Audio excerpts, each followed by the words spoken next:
We need to talk. These 4 words can be a little terrifying.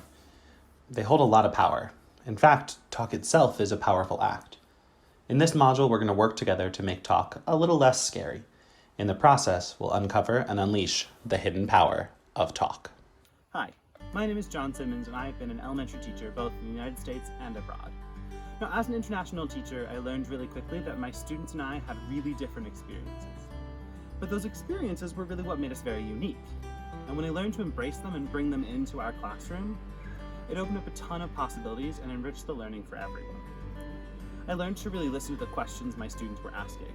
And more often than not, they weren't asking about multiplication strategies or the plot of a story, but really big, insightful questions about race, privilege, justice, and equality. And those can be really scary topics as a teacher. I get it.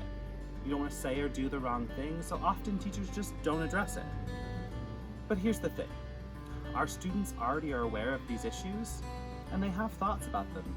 And more importantly, they have questions. And if we don't explore them and acknowledge them in the classroom, we're doing our students a disservice.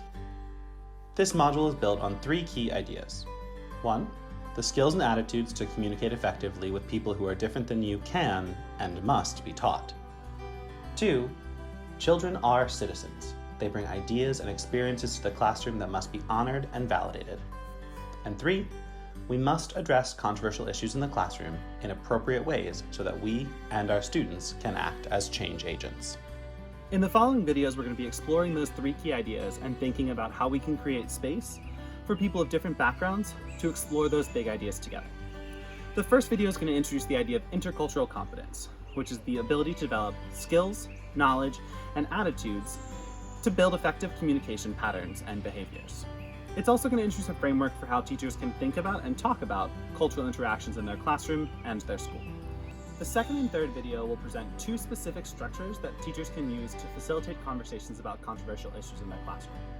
My hope is that by using these structures, it'll make talking about these big issues just a little less scary. The final video will offer some tips and tricks for how to facilitate these types of conversations in ways that honor the multiple perspectives and identities present in any classroom. So, are you ready to get started? Come along with me. Let's talk about it.